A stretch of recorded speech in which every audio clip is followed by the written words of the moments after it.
Čaute kamoši Legoši, v dnešnom videu by som vám rád ukázal novú modulárnu verziu Lego Storeu, pretože každé Lego mesto potrebuje Lego Store.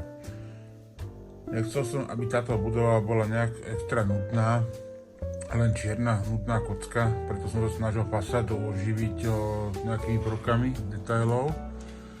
Ako je možné vidieť z záberu, na ulici je poriadne rušno.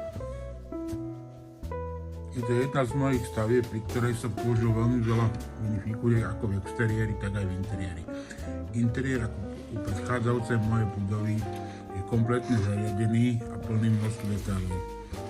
Celý Lego Store je postavený na baseplate 32 a pozostáva z prízemia a poschodia. Poďme sa teraz detailnejšie pozrieť na ten zariadený interiér. Tak ako exteriér, tak aj interiér je plný Lego figúrok, potenciálnych Lego zákazníkov, ktorí dotvárajú atmosféru celkovú tohto Lego setu. Vo vnútri sa nachádza pigebrick, stena, točené schodisko, ktoré vedie na druhé poschodie, plastika, draka na stene, regály s Lego setmi a nejaké postavené modely, ktoré dotvárajú celkovú atmosféru tohto modu. Vo výklade je tiež možné vidieť postavené rôzne Lego sety. Celý interiér som sa snažil zariadovať v Lego farbách podľa fotografií nájdených na internete rôznych Lego storov. Poďme sa teraz pozrieť na druhú vrchnú časť. Po schodí je taktiež množstvo zákazníkov, ďalšie regály s vystavenými Lego chrabicami a postavené modely.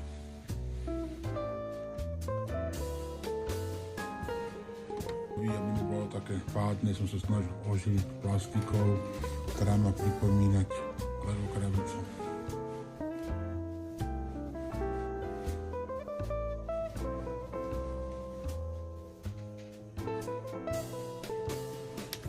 Na stene je pokračovanie plastiky draka, ktorý je z nejakého Lego setu Lego Store.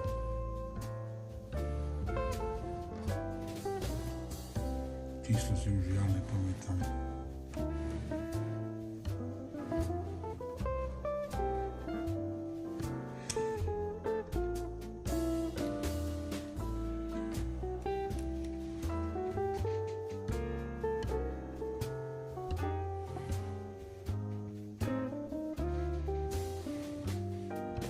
Dúfam, že sa vám tieto detailnejšie pohľady na moje moky páčia.